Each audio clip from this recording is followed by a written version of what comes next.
कि ईसाइयों का जो हाल हुआ, आहा ये क्रैकडाउन है। हाँ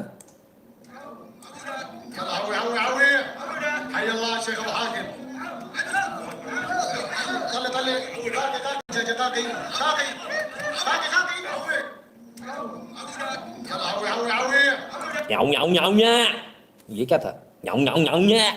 चलो भाई, बहरहाल जो भी था, कुल मिला के बताया जा रहा है कि क्रिश्चियंस को ऐसे पकड़ लिया उन्होंने। अब देखो यार, रेबल्स कह लो आप, आतंकवादी हैं, है ना, जो आर्म्ड मिलिटेंसी कर रहा है आतंकवादी टेररिस्ट है। मतलब वेस्टर्न मीडिया का मन कर लेता तो वो किसी को रेबल मान लेते हैं, हाँ, और किसी को बड़ा मॉडरेट मान लेते हैं, और जो उनका मन करता है वो करते हैं। और अगर आपने अगर पान भी खा लिया तो आप आतंकवादी हो, आपके मुंह में तो खून है। हाँ, इसी को वेस्टर्न मीडिया बोलते हैं, गंदी मीडिया, ठीक है ना। नेक्स्ट ईरान पाइपलाइन आ रहे सर, आ रहे, उस पर भी आएंगे, पर पहले यहाँ इनकी कुटाई तो देख लें अपन। तो ये स्थिति है साहब इनकी। चलिए, और भी बहुत कुछ हुआ। अब हमला कर लिया, कब्जा कर लिया, तो जो रेबेल है वो कह क्या रहे हैं जरा सुन।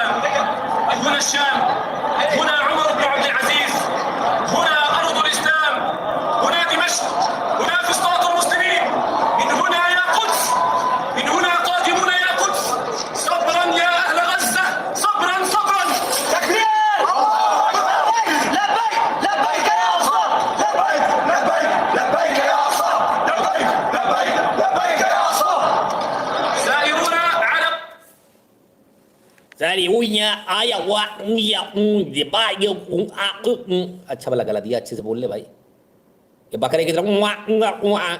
खैर जो भी उनकी भाषा है, भगवान भला करे इनका। व्हाट एडवांस मॉडरेटर, अरे रुकिए रुकिए, अभी कहाँ। हाँ तो कह क्या रहे हैं, मुद्दे की बात है। सलमान कह रहे हैं one side rebel is another side freedom fighter. हम भी बने फ्रीडम फाइटर अपनी तरफ के, परेशानी में आ जाओगे। सही सही होता है, इस एंगल उस एंगल से सही, एक एंगल से देखे दूसरे से गलत दिखे तो सही नहीं हो सकता। सही हर एंगल से सही दिखता है, यही तो सच की खासियत है। आपको इतना भी नहीं सिखाया, क्या पढ़े हो यार, समझ में नहीं आता। खैर, तो रेबेल है और डमस्कस जो है इनके कब्जे में आ गया। बस कहते अब जो है मतलब जेरूशलम जाएंगे, तो जेरूशलम जाके जेरूशलम जो है अपने कब्जे में लेंगे। और गाज़ा जो है, बस गाज़ा में सारे गाज़ा वालों को फ्री कराना। और बस कसम है तुमको तुम्हारी अम्मी की, तुम्हारे अब्बा की, बस तुमको ये करना ही है। हाँ, हम दिल से चाहते हैं इस बात को, तुमको कसम है तुम्हारे माँ बाप की, नहीं करके दिखाओ ये। हाँ बोल रहे हो, अब बस चढ़ाई और गाज़ा फ्री। हाँ, पहले from the river to the sea Palestine will be free है, और क्या, और जेरूशलम भी लेंगे। सच्ची बोलो, नहीं करके दिखाना ऐसा। मैं चाहता हूँ ऐसा करें, करना भी चाहिए भाई। आप इस्लाम के लिए लड़ रहे हो ना, हुआ हुआ हुआ करके, तो आपको यही करना चाहिए। ऐसा हो पाएगा क्या, इनके बाप के बाप भी नहीं कर पाएंगे। अब्बा के अब्बा के अब्बा बाबा बाबा बाबा फटफटी चलवा लेना इनसे, तो भी नहीं कर पाएंगे। In short, Sunni cleaning up Shias, ना ना, कहाँ आप बात कर रहे हो, गाजा जाएंगे। अच्छा अभी अभी देखिएगा। अच्छा ये तो यहाँ लगे हुए हैं। अच्छा वहाँ पर भी वही अफगानिस्तान जैसा हाल हुआ, लेकिन सीरिया वाले ज़्यादा स्मार्ट है अफगानिस्तान वालों से ज़्यादा। अफगानिस्तान वाले क्या कर रहे थे, वो आइसक्रीम खा रहे, कहीं कुछ कर रहे हैं। सीरिया में क्या हुआ, हाँ आइए, वाह क्या बात है, लोगों ने प्रेसिडेंशियल पैलेस लूटे। देखो मुसलमान ये भी हैं, मुसलमान जो हैं वो भी हैं, बांग्लादेश वाले भी। दोनों में फ़र्क देखना, दोनों में फ़र्क दिखाऊंगा आपको। मुसलमान मुसलमान का फ़र्क देखो, ये देख रहे हो आप, ये बैंक में लूट मची है और नोट भर भर के ले जा रहे हैं, गोल्ड भर भर के ले जा रहे हैं। और बांग्लादेश वाले क्या ले जा रहे थे, लड़कियों की ब्रा। अरे तुम्हारी ऐसी की तैसी, मारे तुमसे तो सीरिया वाले ज़्यादा समझदार है भैया। भाई साहब कैश और गोल्ड, ये बात क्या बात है, समझदार, वेरी गुड। अफगानिस्तान में क्या लेके जा रहे थे, कुछ नहीं, आइसक्रीम खा रहे थे, सॉफ्टी खा रहे थे। बांग्लादेश में तो ब्रा लेके घूम रहे थे, उसी में खुश हो गए। हाँ, उसी को सिराने लगा, सो जाएंगे, बस हो गया, उनका जीवन तर गया उनका। तो इससे तो सीरिया वाले समझदार हैं। नहीं मैं कह रही हूँ भाईजान, सलमान भाई अगर आप होती तो क्या लेके भागती, बीरा या फिर गोल्ड? भाई देख लो, तुम्हारे भैया है बगल वाले एकदम, ये तो दूर वाले, ये चाचा का फूफा का तो आया का लड़का है, वो बगल वाला जो तुम्हारा सगा भाई हो तो क्या करते हो यार। चलो कुछ तो अकल है उनसे ज़्यादा। दिन जी कहना है borrow your car to Syria. अरे साहब पूछिए मत मेरे, आप बोरो की बात कर रहे हो, मैं कहता हूँ अपन दोनों चलते हैं। ऐसी लूट कहाँ मिलेगी। और ये काम करेंगे, यहाँ से भी भर के ले जाएंगे, गाड़ी यहाँ से भर के जाएगी, वहाँ से भर के आएगी, ये ब्रास रास भर के ले जाएंगे, यहाँ वहाँ पकड़ाते जाएंगे एक हाथ में, ले तू ये लूट, उड़ा देंगे रास्ते में। ये उसी को लूटने में लगे रहेंगे, पर आराम से खाली मिलेगा बैंक, आराम से भर भरा के लेके चले आओ। काहे लेता रट्टा पड़, इनको जो चाहिए इनको मिल गया, अपन को चाहिए अपन को मिल गया है? कमाल है। खैर गजब के लोग हैं। आइए, लेकिन सीरिया में हुआ क्या दिखाता हूँ। मेरी खबर नहीं सर, लॉस एंजलिस टाइम्स की है।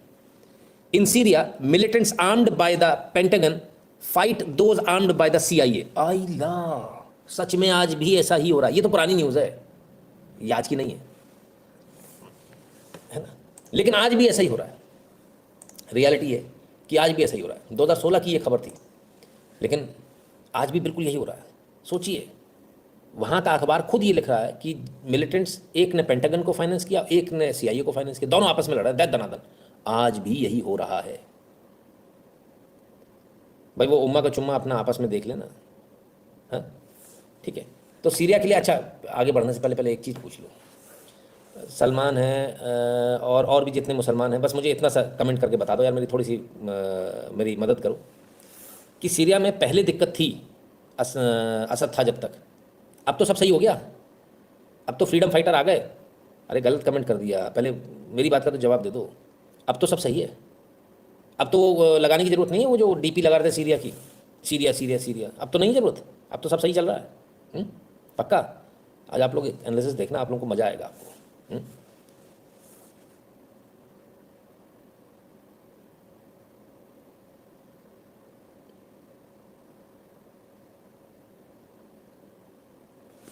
चलिए आगे चलते हैं।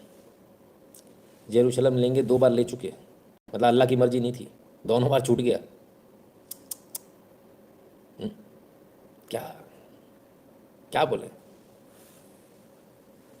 चलिए, अब तो सब सही चल रहा है सीरिया में, पर सितंबर 2016 का एक ऑडियो सुनिए, audio. Well, the problem is the Russians don't care about international law, and we do. And we don't have the business our lawyers tell us, unless we have the UN Security Council resolution, or unless we are under attack, or unless we are invited in. Russia is invited in by the legitimate regime, what's illegitimate, but by the regime. And so they were invited in, and we're not invited. The only reason they're letting us go out is because we're going after us. We were going after us on those air defenses. We have to take out all the air defenses. And we don't have a legal justification, frankly, for doing that, unless we stretch it way beyond the law. A lot of Americans don't believe that we should be fighting and sending young Americans over to die in other countries. That's the problem. तो साहब John Kerry साहब है जो कहते हैं कि हम जो ISIS किसने बनाया, यहाँ पर ये पोल खुल जाती है, ISIS इनका बनाया हुआ है। ISIS जो हमने बनाया तो उसको हम ऊपरी तौर पर मदद कर सकते हैं, वहाँ जाके लड़ नहीं सकते। क्यों नहीं लड़ सकते? क्योंकि हम वहाँ की लेजिटिमेट रजीम ने जिसको बुलाया, वो रशिया को बुलाया, तो वो तो लड़ सकता है, लेकिन अपन नहीं लड़ सकते। लेकिन इसके बावजूद बेशर्मी के साथ अमेरिका वहाँ लड़ा था सीरिया में। 2016 का विकीलीक्स का ये लीक है। इसके बावजूद बेशर्मी के साथ लड़ा था अमेरिका। तुमको तो किसी ने नहीं बुलाया, मतलब तुम आतंकवाद फैला रहे थे, आतंकवादियों के साथ थे, दूसरे देश में सब कर रहे थे 16 में। अभी समझिएगा। और आगे 100% good condition check, Iran, Afghanistan, Libya, बिल्कुल सब कुछ एकदम बढ़िया, first class. Congress won't vote to do it. And you can be mad at us, but what we're trying to do is help Syrians. I think we've been putting a extraordinary amount of our weight. Yeah, and I have to say, as you said, it's a double-edged sword. When you pump more weapons into a situation like Syria, it doesn't end well for Syrians. The armed groups in Syria get a lot of support, not just from the United States, but from other partners. Qatar, Turkey, Saudi Arabia, a huge amount of weapons coming in, huge amount of money. The reason Russia came in is because ISIL was hitting the front. Daesh was threatening the possibility of going to Damascus, and that's why Russia came in, because they didn't want a Daesh government. And we know that this was wrong. We were watching. we saw that that's what's growing in strength. And we thought Assad was strength. We thought, however, we could probably manage, that Assad might then negotiate. Instead of negotiating, you got Putin to support him. So you think the only solution is for somebody to come in and get rid of Assad? Yes. That's the only solution. Yes. Who's going to do that? 3 years ago, I would say you, but right now, not now. Well, look, it's a hard choice. I'm sorry, but it's not easy. And we're trying to empower Syrians to be able to fight against this guy. Now, the Russians have changed the equation, unfortunately. The Russians have changed the equation. तो बहुत पहले से जो है 2016 में पूरी तैयारी थी और हर हाल में जो है इनको असद से छुटकारा चाहिए था। तो बोले कैसे करें, कौन करेगा? फिर वहीं के लोगों को एम्पावर का मतलब समझे, उनको हथियार देने पड़ेंगे। बोले बहुत हथियार आ रहे हैं कतर से, इधर से उधर से, दुनिया जहाँ से हथियारों का जखीरा लगा हुआ है। लेकिन रशियंस ने आके सब गड़बड़ कर दिया, नहीं तो बड़ा मज़ा आता। चलो भाई, कुल मिलाकर जो है बुरी तरह से एक्सपोज हुए। और US secretary of state John Kerry, और सामने बड़े अच्छे बने रहे लोग, सामने बहुत अच्छे बने रहे। चलिए यूएस एम्बेसी के ट्वीट्स देख लीजिए उस समय के। The core of STS is Nusra, a designated terrorist organisation. This designation applies regardless of what name it uses or what group merges into. 2017 tweet है। 2017 का STS is a merger and any group that merges into becomes a part of al Qaeda Syrian network. We remain committed to bringing leading एक US figure in HTS to justice. $10 lakh उसका इनाम रखा था इसके ऊपर, इसके सिर पे। मोहम्मद अल जवालानी मोहम्मद अल जवालानी के ऊपर $10 मिलियन, $10 मिलियन का इनाम, जिसे आज सत्ता में बैठा के यूएस बड़ा खुश है। कितने कमाल की बात है ना। अब ज़रा समझिए, ये जो एचटीएस बना है ये कहाँ से बना है? अल नुसरा से। अल नुसरा कहाँ से बना है? आईएसआईएस से। आईएसआईएस कहाँ से बना है? अल कायदा से। अल कायदा कहाँ से बना है? तालिबान से। तालिबान कहाँ से बना है? अमेरिका से। अमेरिका ने पहले तालिबान बनाया, तालिबान से जो है अल कायदा बनाया, अल कायदा से आईएसआईएस बनाया, आईएसआईएस से अल नुसरा और तमाम सारे बनाए, और अल नुसरा से एचटीएस बनाया। सब कुछ अमेरिका ने ही बनाया और इन्हीं के खिलाफ अमेरिका लड़ रहा है, ऐसा वो दिखाता है। और इनके लोगों को अमेरिका के लोगों को मार भी देता हो, ऐसा अमेरिका दिखाता है। मरवाते बाकायदा, अपने लोगों को मरवाते, ऐसा नहीं मरवाते नहीं, बाकायदा वीडियो फुटेज सब कुछ है ना। कुत्ते की मौत इनके सैनिक मारे जाते हैं, अमेरिकन सैनिक, और मजबूरी है लेकिन उनकी, क्या करेंगे, ठीक है ना। तो अब तो सब कुछ सही चल रहा होगा। आइए, एक पुराना ट्वीट डोनाल्ड ट्रंप का भी याद आ जाता है। कहते remember all these freedom fighters in Syria want to fly planes into our buildings. अरे गजब, याद आ गया। सबसे मजे की बात तो यही है, जिस अल कायदा को इन्होंने पैदा किया उसी अल कायदा ने इनमें घुस भर दिया, WTC उड़ा दिया था इनका, और इनकी पूरी इंटेलिजेंस फेल हो गई। पूरी इंटेलिजेंस फेल हो गई, कोई कुछ नहीं कर पाया। इस बार ईरान ने लेकिन असद को तकरीबन 2 महीने पहले वार्न कर दिया था। जो खबर, जो अंदर की जो खबर है, इंटेलिजेंस इनपुट जो है, वो ये है कि ईरान ने 2 महीना पहले बता दिया था कि एचटीएस बहुत डेंजरस मूव कर रहा है, बहुत हथियार और बहुत कुछ इसको सप्लाई किया जा रहा है, और आप इससे बचकर रहना, ये आपको निपटा देगा। लेकिन जो टर्की के फॉरेन मिनिस्टर है उन्होंने एश्योरेंस दिया, बोले नहीं ऐसा कुछ नहीं होने वाला, आप निश्चिंत रहिए, एचटीएस कुछ नहीं करेगा। हुआ इससे विपरीत, जैसे उम्मीद थी वैसा ही हुआ। और सबसे पहले अलिप्पो, और अलिप्पो के बाद जो है एक के बाद एक ताश के पत्तों की तरह बाकी सारे जो है सिटीज़ गिरते चले गए। सबसे बड़ी बात इस पूरे एपिसोड में ये कि जो सीरियन आर्मी है वो लड़ी नहीं, भाग गई। कल किसी ने कमेंट किया था, मैंने कहा मैं बाद में बताऊंगा, आज जवाब नहीं दूंगा, नहीं तो गड़बड़ हो जाएगी। पर मुझे नहीं मालूम था कि कल बात करते करते ही पूरी सुबह जब हम अगले दिन उठेंगे तब तक तो खेल ही हो चुका होगा। ऐसा क्या है कि वहाँ की मिलिट्री लड़ नहीं रही, आर्मी लड़ नहीं रही है। रशिया ने भी कह दिया कि हम क्या करें, तुम ही नहीं लड़ रहे तो हम क्या करें। मैप खोलो यार, मज़ा तो तभी आएगा। अब मेरा सवाल एक बड़ा सिंपल सा सवाल है मेरा, क्या सीरिया जिसकी बाउंड्री सीधे डायरेक्टली नहीं लगती है रशिया से, क्या ये डील हो गई क्या कि सीरिया छोड़ दो, यूक्रेन हम तुम्हें दे देंगे? हमारे पास जो खबर है उसके अनुसार दो बड़े देश पूरी दुनिया को बेवकूफ़ बना रहे हैं, एक ये रशिया और दूसरा अमेरिका। उसे सीरिया चाहिए, उसे सीरिया मिल जाएगा। सीरिया में तेल चाहिए, इसको तेल की ज़रूरत नहीं है, इसकी तरफ से भाड़ में जाए। यूक्रेन इसको चाहिए, इसको यूक्रेन मिल जाएगा, इसको सीरिया मिल जाएगा, बात खत्म। तो ये प्री प्लान्ड है पहले से ही। तभी तो असद के लोग लड़ नहीं रहे, असद लड़ नहीं रहे। ऐसा कैसे हो सकता है कि असद लड़ने को तैयार नहीं है? ऐसा कैसे हो गया भाई? और अभी आगे सुनिए,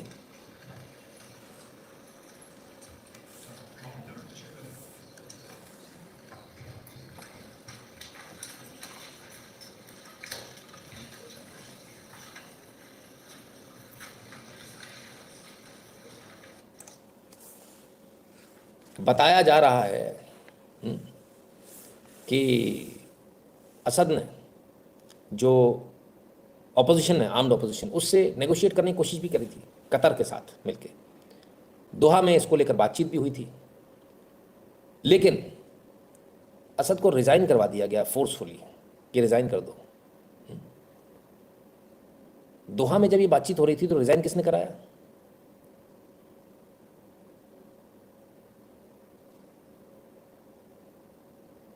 रशिया ने। और जो कल तक आतंकवादी थे, कमाल की बात यह है कि उनको रशिया ने लेजिटिमेट ऑपोजिशन बता दिया एक झटके के अंदर। कमाल हो गया। अभी और बहुत सारे कमाल होने, रुकिएगा। आप तो इतनी जल्दी गियर भी चेंज नहीं कर पाओगे। हम तो लड़ रहे हैं, इससे लड़ रहे हैं। नहीं, मैं कह रहा था, मैं केरिया भाईजान, अब तो सीरिया में सब सही चल लिया है ना। अभी रुको, सही चल लिया है, अभी समझ में आएगा। ठीक है, नवीन जी का क्या कमेंट है? Future plan USA controlling Romania and Georgia. वक्त बताएगा सर, है ना, वक्त बताएगा। अभी रुकिए। तो बात गले के नीचे उतर नहीं रही थी, हजम नहीं हो रही। ये मतलब ऐसा कैसे हो जा रहा है, इतना कुछ कैसे हो जा रहा है? उससे भी ज़्यादा मजे की ये है कि जिस इजराइल से लड़ने के लिए ये बने थे सारे, हम तो मुसलमान हैं, वो इजराइल से कहते सपोर्ट करो ना हमको। अब ईरान से सपोर्ट चाहिए, इजराइल से सपोर्ट चाहिए। जो लोग ये कह रहे थे कि अब हम जाके जेरूशलेम पे कब्जा कर लेंगे, वो तो उल्टे खड़े हो गए तेल लगा के। इजराइल हमारा बाप है, यहूदी। हाँ, सलमान करना क्या ये बताओ, मुद्दे की बात पे आओ। मतलब अपने को जो ये आतंकवादी इनके साथ खड़ा होना है कि असद के साथ खड़ा होना? असद तो अभी बहुत अत्याचार कर रहा था ना इतने दिनों से, तो अभी इनके साथ खड़े हुए तो ये तो चरण चुंबक हैं उनके। अमेरिका के पैर धो के पी रहे हैं और इजराइल के पैर धो के पी रहे हैं, तो गड़बड़ हो गई। और इनको माई बाप मान रहे थे आप। अरे बड़ा गड़बड़ हो गया भाई। चलो कोई नहीं, कभी कभी ऐसा भी होता है। आगे आइए। अभी फिर क्या हुआ, आइए।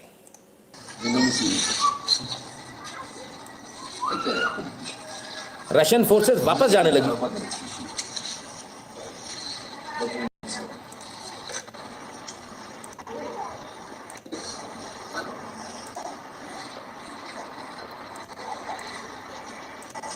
बड़े कमाल की बात है, रशियन फोर्सेस पे कोई हमला ही नहीं कर रहा। रशियन फोर्सेस वापस जा रहे हैं, हिसाब किताब हो गया, लेकिन रशियन फोर्सेस पे कोई हमला ही नहीं कर रहा। क्यों? उनसे लड़ाई नहीं लड़ोगे? हैं?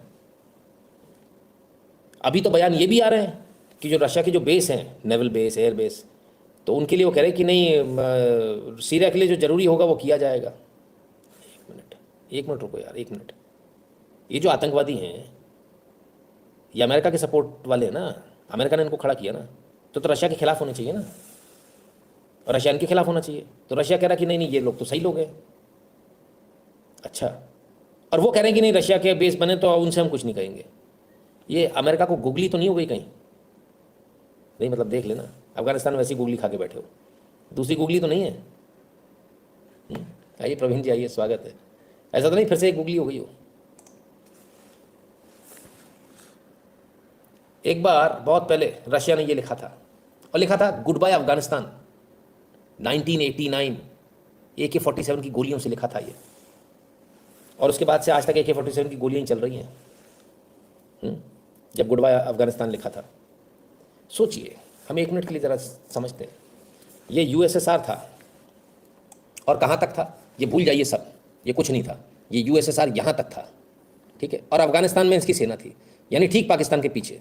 रशिया इतना बड़ा था और कितना पावरफुल था, और हमारे लिए कितना बेनिफिशियल था, इंडिया के लिए, इंडिया के लिहाज से। पर कोई बात नहीं, वो एक बीते ज़माने की बात है। तो रशिया यहाँ से चला गया था, रशिया अब वहाँ से भी विड्रॉ कर रहा है। कई जगहों पर वो करेंगे नहीं रहने तो विड्रॉ मत करो, पर विड्रॉ कर क्यों रहा है? आइए, विड्रॉ इसलिए कर रहा है, सीरिया के आर्मी के लोग अपनी बंदूकें छोड़कर भाग गए, अपनी वर्दी उतारकर फेंक कर भाग गए। ऐसा कैसे पॉसिबल है?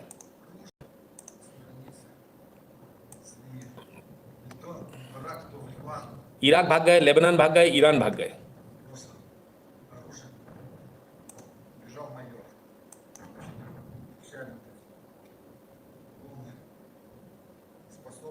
इतना हथियार इनके पास था, इतने बम बंदूक थे, तो भागने की क्या जरूरत थी?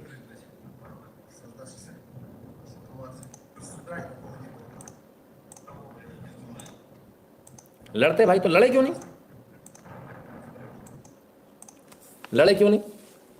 ऐसा तो नहीं कि मतलब सेटिंग हो गई थी, असद की कहीं सेटिंग तो नहीं हो गई थी कि ठीक है छोड़ो?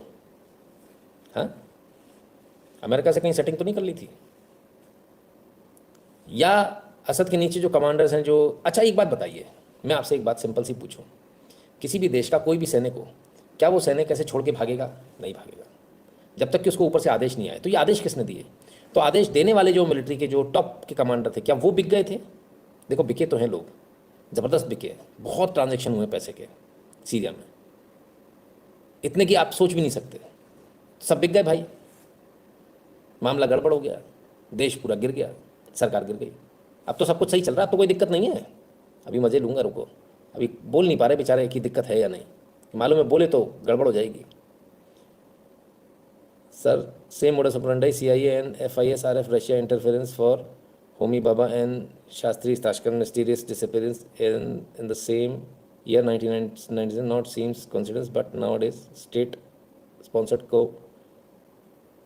the main।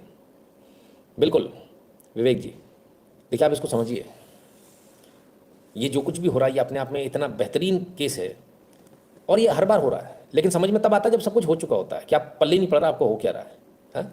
अभी तक कोई, हमारे इतने मुसलमान भाई देखते हैं इस लाइव को, कोई कमेंट नहीं कर रहा कि अभी बेहतर है पहले बेहतर था।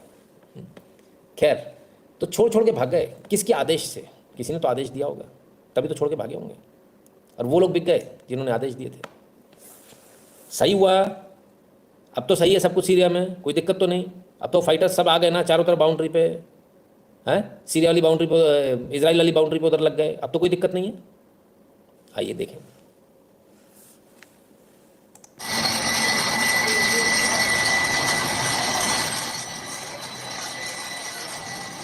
माइला, ये मैं क्या देख रहा हूं? 50 साल में पहली बार, 50 साल में पहली बार इजराइल सीरिया में घुस गया। ट्रीटी साइन थी ना, हम तुम्हारे बॉर्डर में नहीं आएंगे, ट्रीटी साइन थी, लेकिन आप जा रहे हैं, क्यों? वो भी अभी बताऊंगा। आओ पहले सीरियन गर्ल से सुनो, मुसलमान है, कहती breaking Israeli tanks are invading Syria, wake up, Israel tanks are invading Quneitra, there's nothing left to stop them going further, all the lives lost in the war in 1973 were lost in vain, the rebels sold Syria to Israel and now they will use it to normalize। rebels, हाँ, वो जो अभी जीते हैं, जिन्होंने सरकार को गिराई है, जिन्होंने असद को भगाया है, उनके बारे में ऐसा कहना है वहाँ के लोगों का कि रेबल्स ने किसको? इजराइल को बेच दिया सीरिया। नहीं मतलब वो भी मुसलमान हैं, जिनके खिलाफ लड़े वो भी मुसलमान थे, आपस में लड़ लिए मुसलमान, और यहूदी के टैंक आ गए अब इजराइल के। इजराइल कब्जा कर रहा है कहाँ? सीरिया पर। समझ लो जरा, थोड़ा सा समझा दूँ, नहीं तो आप कहोगे मामला क्या है। अब आप जरा देखिएगा, समझिए, दिख रहा है इजराइल, ये इतना बड़ा सीरिया, ये जगरा सा, और इसमें भी आधा कटा-पटा जरा सा इजराइल। अब इजराइल को मौका मिला तो इजराइल का कहना है, बोले ऐसे कैसे, इजराइल यहाँ से आ गया, दमिश्क पहुँच गया, और बोले हम बफर जोन क्रिएट कर रहे हैं। अबे कितनी बफर जोन क्रिएट करेगा? कब ऊपर तक बफर जोन क्रिएट करेगा क्या भाई? बफर जोन क्रिएट करनी 1-8 किलोमीटर कर ले ना भाई साहब, यहाँ तक पहुँच गए। बोले बफर जोन, अरे पता नहीं बफर जोन जाके कहाँ खत्म होगी। तो बफर जोन के नाम पे टैंक जो है रौंदते हुए चले जा रहे हैं सीरिया को। किसके? वो उम्मा का चुम्मा का क्या हुआ, कोई बता नहीं रहा। हाँ तो यहूदियों के टैंक हैं साहब। चलिए, सिर्फ बात इतनी है, दमिश्क को ख़त्म भी किया जा रहा है, लोग गालियां दे रहे हैं इसराइल को, हम कहते हैं इसराइल को काहे गाली दे रहे हो भैया, उसने क्या किया? ओहो, पूरी बिल्डिंग की बिल्डिंग उड़ा दी भाई, आग लगा दी। मैं कह रहा हूं भाईजान बहुत गलत हो रहा है, बहुत ही गलत हो रहा है। ये दमस्कस है, क्या बताएं। सीरिया का रेवोल्यूशन है। अच्छा, ये आग कौन लगा रहा है? ये रेबल्स के ऊपर आरोप है, वो आग लगा रहे हैं।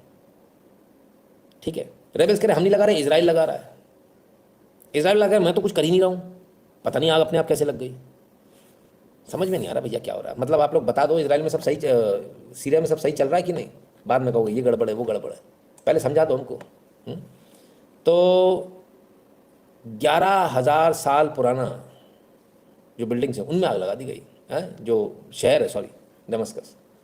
बहुत परेशान है बेचारे, आज मुसलमान ही मुसलमान बड़े परेशान डाल रहे हैं। This is not Gaza, this is not Beirut, this is Damascus. अरे अच्छा, तो पहले गाजा फिर बेरूत, अच्छा ठीक।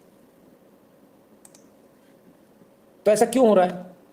इजराइल क्यों आगे बढ़ रहा है, अपने टैंक क्यों भेज रहा है? नेतन्याहू जी बता रहे हैं। This is a historic day for the Middle East. The collapse of the Assad regime, the tyranny in Damascus offers great opportunity, but also is fraught with significant dangers. This collapse is a direct result of our forceful action against Hezbollah and Iran, Assad's main supporters.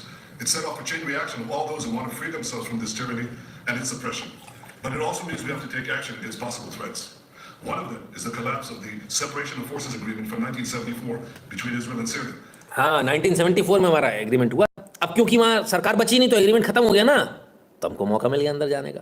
लेकिन अब ऐसा कहेंगे मौका मिल गया तो गड़बड़ हो जाएगी, तो फिर क्या? तो फिर हम अपने आप को सेफ्टी के लिए, अपने आप को सेफ रखने के लिए, अपने लोगों के लिए, तो हमको मजबूरी ना कब्जा करना पड़ेगा। This agreement held for 50 years. Last night it collapsed. The Syrian army abandoned its positions. We gave the Israeli army the order to take over these positions to ensure that no hostile force embeds itself right next to the border of Israel. This is a temporary defensive position until a suitable arrangement is found. Temporary, ये चिंता मत करो। हाँ, Israel भी temporary करके बना है। Equally, we send a hand of peace to all those beyond our border in Syria, to the Jews, to the Kurds, to the Christians, and to the Muslims who want to live in peace with Israel. We're going to follow events very carefully. If we can establish neighborly relations and a peaceful relations with the new forces emerging in Syria, that's our desire. But if we do not, we'll do whatever it takes to defend the state of Israel and the border of Israel. This. मैं कह रही हूँ भाईजान, एक चीज़ समझ में नहीं आई। जिनसे ज़िंदगी भर लड़ते रहते हैं उनके साथ में हमारा पीस अकॉर्ड हो जाएगा, सब कुछ अच्छा चलेगा तो बढ़िया, हम तो उनके साथ में अच्छे से बात करेंगे। कल वो भी कह रहे थे, अल नुसरा वाले भाई साहब, HTS वाले भाई साहब, कि नहीं हो तो इजराइल से भी हमारे अच्छे रिलेशन है, तुम्हारे उनसे अच्छे रिलेशन है। मैं समझना चाह रहा हूँ।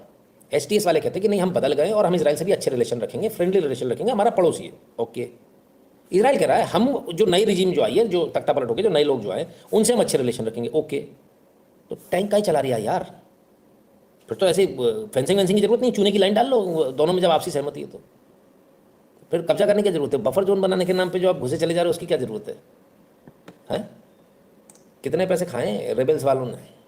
आइए, अब एक बड़ा बेहतरीन मैप मिला सीरिया का, मैं आप लोगों को दिखाता हूँ किस सन में क्या हुआ, किसके हाथ में क्या पड़ा, उसको भी अपन देखेंगे। लाल कलर में जो है वो असद की आर्मी है, हरे कलर में सीरियन रेबल्स हैं, और पीले कलर में कुर्दिश, और काले कलर में ISIS। मतलब इतने स्टेक होल्डर हैं भाई साहब यहाँ पर। चलिए 15 से शुरू हो जाए भाई। असद का रिजीम था, दबाकर असद का काम चल रहा था, फिर ये रेबल्स आए हरे कलर वाले। अरे भाई, फिर ये रेबल्स आए, और 2012 के आसपास इनका बढ़ना शुरू हुआ। रेबल्स के बाद ये भी शुरू हो गए भाई साहब, ये अपने पीले वाले कुर्द भी आ गए मैदान में। रेबल्स देखिए किस तरह से बढ़े 2013 के आसपास। अरे गजब हो गया साहब। किसने सपोर्ट किया इनको? भाई अमेरिका। फिर एंट्री हुई ISIS की, अल-कायदा का नया नाम ISIS, ये शुरू हो गए, इनकी एंट्री भी हो गई। लेजिटिमेट राइट तो कुर्द का बनता है, किसी का नहीं बनता, कुर्दों का बनता है। लेकिन ISIS ने देखिए किस तरह से अपने पांव पूरे पसार लिए थे। और जब ISIS पूरा पसरना शुरू हो गया, तब हाँ, अब आता है रशिया, और रशिया आता है फिगर में। बोले ISIS तो खतरा हो जाएगा हमारे लिए। रशिया ने फिर इनमें घुस भरना शुरू किया, और boom boom Shakalaka boom boom Shah 1 minute के अंदर खत्म होगा। ये भी देखिएगा, ये इतना लंबा चौड़ा इलाके पे जो ISIS काले रंग का जो दिख रहा है आपको, यह भी एकदम से वैनिश होगा। जैसे ही रशिया की एंट्री होती, रशिया इसको उड़ा देता पूरे को।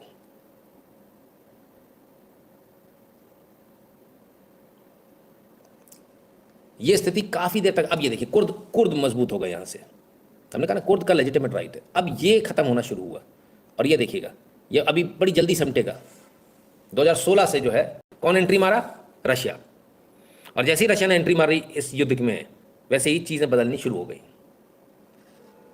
असद का रजीम फिर से फैलने लगा, ये हरे वाले भी गायब हो गए, कुर्द बचे रहे, और ये पूरा भी गायब होगा। फायदा खत्म, ISIS।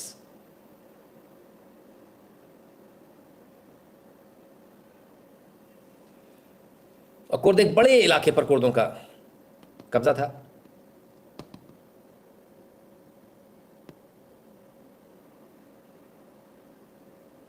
ये लड़ाई झगड़ा चलता रहा चलता रहा चलता रहा, 20 में 21 में।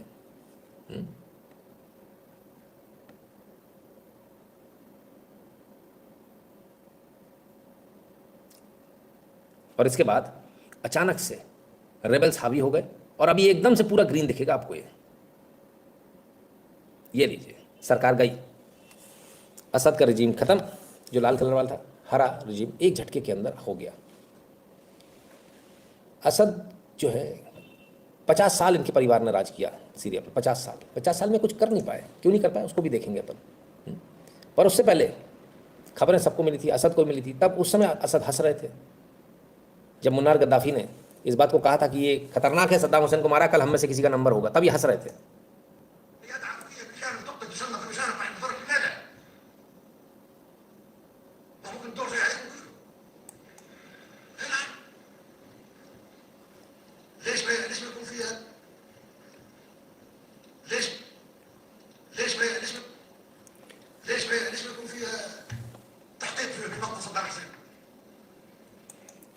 तो मुन्नार गद्दाफी ने उस समय कहा था कि सद्दाम हुसैन को उन्होंने मारा, इस पर इन्वेस्टिगेशन होना चाहिए, क्योंकि आज नहीं तो कल हम में से सबका नंबर लगेगा एक एक करके। उस समय असद साहब हंस रहे थे। क्यों हंस रहे थे? क्योंकि राजनीतिक समझ नहीं है इनको, लगा ही नहीं कि ऐसा भी हो जाएगा। चलिए फिर क्या, तो ऐसा क्या रहा कि बशर अल असद हंस रहे थे, पकड़ नहीं पाए। मैं समझाता हूँ आपको। 1990 से 94 के बीच आप लंदन में साहब आई सर्जन थे, डॉक्टर है पढ़े लिखे, आई सर्जन थे, बड़े इंटेलेक्चुअल माने जाते थे फलान ढिकान, और इनके जो बॉसेस हैं बड़े एडमायर करते थे इनको, बड़ा बहुत अच्छे आदमी। फिर क्या हुआ, सीरिया में इनके पहले पिता का राज था, उसके बाद इनके भाई का राज आया, और इसके बाद जो है इनके भाई की मृत्यु हो जाती है 1994 में। तो इनको मजबूरी में इनको जो है अपना काम काज छोड़कर आना पड़ता है, और वहाँ से जो है सत्ता में एंट्री मारते हैं। ठीक है, अच्छी बात है। एक आई सर्जन जिसको ज़्यादा मतलब नहीं, जिसको सिर्फ इतना मतलब था कि मेरा परिवार मतलब मैं, मेरी बीवी, मेरे बच्चे, बस मेरा परिवार वाले व्यक्ति थे। और ऐसा तब होता है, देखिए घर में 2 बच्चे, इनके भाई जो थे वो ज़बरदस्त लड़ाका थे, उन्होंने खूब अच्छी तरह से राज किया, लेकिन उनकी मृत्यु के बाद क्या इनके अंदर टैलेंट है? टैलेंट नहीं होने पर यदि आप देश भी सौंपते हो तो देश भी गिरा देते हैं ऐसे बच्चे जिनमें टैलेंट नहीं होता है। टैलेंट की बहुत बड़ी कमी थी असद के अंदर। दूसरा, जिस प्रकार से उन्होंने बेच दिया एक तरह से सीरिया को, ये बड़ा दुखद है। First on senior army research on the electronic warfare headquarter same as happened in 1979 Iran revolution, but history has proven opposite. Donuts.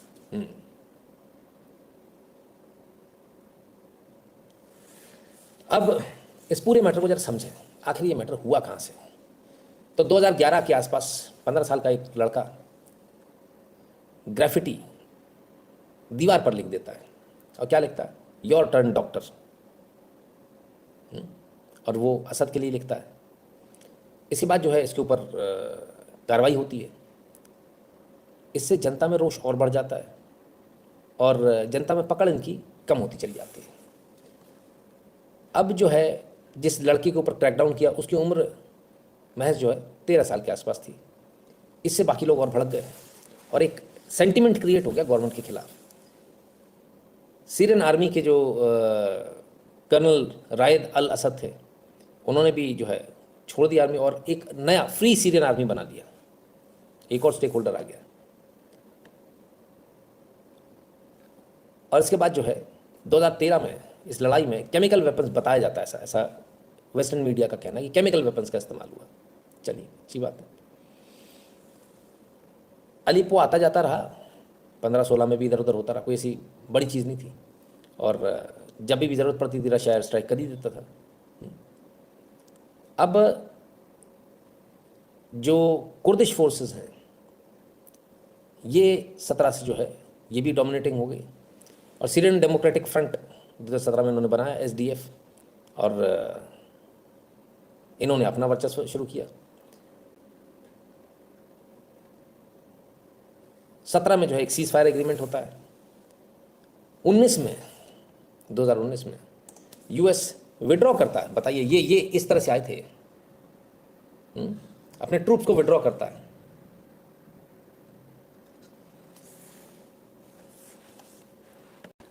President Trump उस समय सत्ता में थे, उन्होंने कहा बोले नहीं, हम जबरदस्ती नहीं लड़ेंगे, इनको पुल आउट करो, अपने जितने लोग, ठीक है। और इसके बाद जो है आपने ये 12 दिन के अंदर पूरा रजीम चेंज था जो आपके सामने है। इनकेपेबल आदमी जब बैठता है, सीरिया से भागकर परिवार के साथ रूस पहुंचे असद, राष्ट्रपति पुतिन ने दी राजनीतिक शरण, तब इस स्थिति होती जब इनकेपेबल आदमी। मैं अब तक एक चीज़ नहीं समझ पाया इस पूरे मैटर में, जरा मुझे समझाइएगा। रशिया का सपोर्ट था, ठीक है, रशिया ने राजनीतिक शरण भी दे दी आपको, ठीक है, लेकिन रशिया लड़ा नहीं आपकी तरफ से। क्यों? तो आपकी तरफ से लड़ रहा था तो पूरी ताकत से क्यों नहीं लड़ा? उसके लिए तो 48 घंटे का खेल है सीरिया जैसे को निपटाना, तो क्यों नहीं किया ऐसा? इसलिए नहीं किया क्योंकि असद साहब ने किसी से मदद मांगी ही नहीं, ना ईरान से और ना ही रशिया से। बड़ी हैरानी की बात है कि ईरान ने बाकायदा, जो ईरान के जो लोग हैं उनका ये कहना है कि हम तो रेडी थे, हम इंतज़ार कर रहे थे कब इनके से जो है मदद मांगी जाएगी, मांगी नहीं गई। तो ऐसा कैसे हो गया? क्यों नहीं मांगी मदद? आइए, इस सब के पीछे जो बार बार नाम आ रहा है वो टर्की का नाम भी आ रहा है कि टर्की ने किया है। ये पूरा बॉर्डर लगा है ना सीरिया से, इसलिए कि ये सारा काम जो है, सारा कांड जो है टर्की का किया हुआ है। अच्छी बात है, और अफसोस इस बात का है कि अब वो खुद रो रहे हैं। Liderler arasında zaten 2 kişi kaldık. Şu anda bir ben varım, bir de Vladimir Putin var. फटी फटी कहते हैं अब दुनिया के अंदर बस 2 ही नेता बचे हैं, वर्ल्ड लीडर, एक मैं और पुतिन। अगला नंबर अब मेरा है। बोले 22 साल हो गए मुझे ऑफिस में, पुतिन को भी लगभग इतने ही हो गए। बाकी सबको साफ कर दिया गया है, बस 2 ही लोग बचे। बात तो सही भाई, निगाह में आ गया बात, अब डर लग रहा है इनको। कमाल है। तो जो सीरिया के लोग हैं, सीरिया में सब सही चल रहा है, कोई दिक्कत तो नहीं किसी को। सीरिया के जो लोग हैं उनका क्या हाल होने वाला है, वो जो पहले इराक में हो चुका, उनके लोगों से मुंह से सुन लीजिए।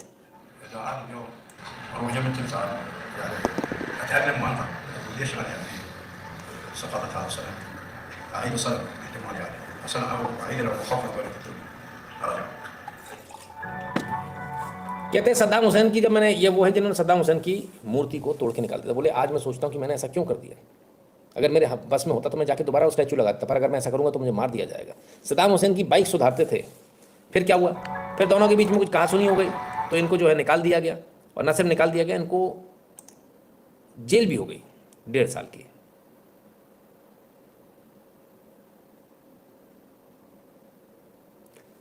फिर उसके बाद जो है सद्दाम इनको लगे ऑपरेसिव, 1.5 साल की जेल हो गई। तो क्या करें? तो जैसे ही बड़े खुश हुए, जैसे ही अमेरिकन आए, आउटस्कर्ट्स पर आए, बड़े खुश हो गए, और ये जो है चौराहे पर पहुंच गए और जो है मूर्ति को उखाड़ कर फेंक दिया। फिर क्या कहना है उनका?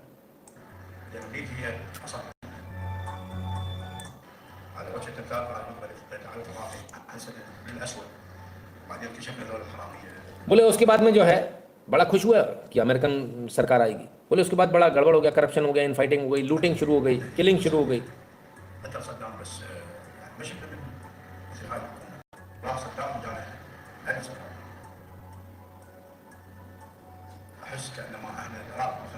कहते हैं इराक को जो है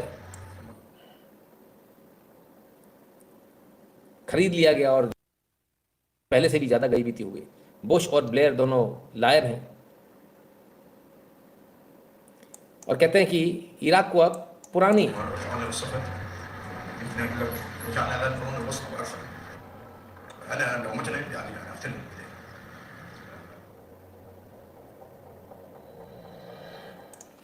कहते हैं कि पहले ज़्यादा अच्छा था इराक के समय। पहले एक सद्दाम हुसैन था, अब 1000 सद्दाम हुसैन हो गए और बहुत मुश्किल हो गया है। इराक जो है हमसे छीन लिया गया। इराक में रह रहे हैं लेकिन दुख है, दर्द है, बर्बाद हो गया देश।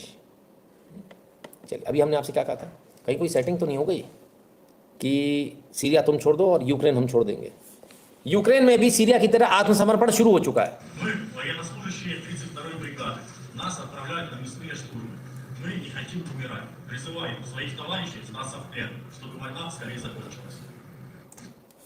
गजब है भाई। यूक्रेन में भी हमें नहीं लड़ना, हम तो आत्मसमर्पण कर रहे हैं, बात खत्म। चल क्या रहा है बाबा, छोटे छोटे सब निपट जाएंगे क्या? इस सर में भी logistics points were already discussion to, yes बिल्कुल। Port of Russian troops in Syria.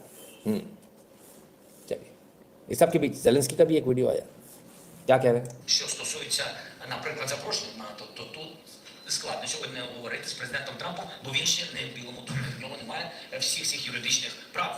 І я збираюсь, до речі, подзвонити найближчим часом президенту Байдену, якщо у нього буде така можливість поговорити. तो कहता है ट्रम्प से बात करने से कोई फायदा नहीं, ट्रम्प से क्या बात करनी है, बाइडन बुलाएगा तो बाइडन से बात करेंगे। अच्छा चलिए, पर एक पुरानी परेड की फोटो आ गई हमारे पास में, पहले इसको देखें जरा, वीडियो सॉरी। कभी वो भी ज़माना था, और ज़्यादा पुरानी बात नहीं है, 40-50 साल पुरानी, जब बाकायदा ये सारे देशों की सेनाएं रशिया की सेना के साथ कदम ताल मिलाकर चलती थी।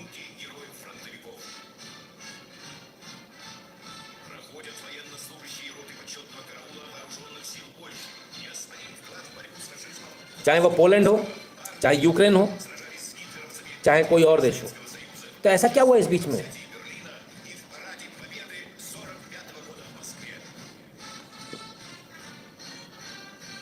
ये तब था जब अमेरिका यहाँ नहीं आया था, सब कुछ बड़ा इजी था, यूक्रेन, ब्रिटिश, अमेरिकन, फ्रेंच सब एक साथ सब चल रहा था।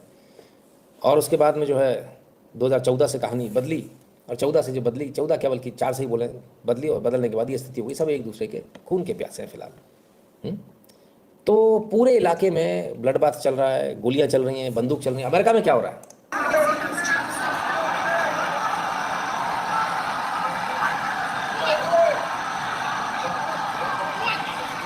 अमेरिका में ड्राइवरलेस कार्स, रॉकेट्स, ये सब कुछ चल रहा है। और यहाँ पर इन लोगों को, जैसे वो बोल रहे थे बीबीसी वाले इंटरव्यू में, कि हमको पुराने जमाने में पहुँचा दिया इन्होंने, सब नष्ट करके। चलिए और आगे देखें, CNN की खबर है sir, Iran president abandon CNN interview after Amanpour declines headscarf demand. Oh, यही CNN बाद में हेडस्कार्फ पहनकर इनका इंटरव्यू लेता है। मतलब हम जो करेंगे वही सही है, हमें जिसको अच्छा दिखाना दिखा देंगे, नहीं तो हेडस्कार्फ के नाम पे भी जिसको बुरा दिखाना दिखा देंगे, जो मन करेगा सो करेंगे, ये रियलिटी है। नवीन जी कह रहे हैं, पीपल और politicians who support foreign forces will and up destroying their own country and life. Iran, Afghanistan, वरना वो तो बिल्कुल कन्फर्म बात है भैया, वही तो बता रहे थे अभी कि हमने बर्बाद कर लिया अपने देश को। ये वो लोग थे जो बढ़ चढ़ के हिस्सा लिया, जिन्होंने जब दूसरे देश, जब आतंकवादियों ने जब वो किया, तब दौड़ दौड़ के भागे लोग, मालाएं ले लेके भागे थे। चलिए, यदि आप तक हमारे वीडियो पहुंच रहे हैं तो कृपया कर QR कोड को स्कैन करके अपना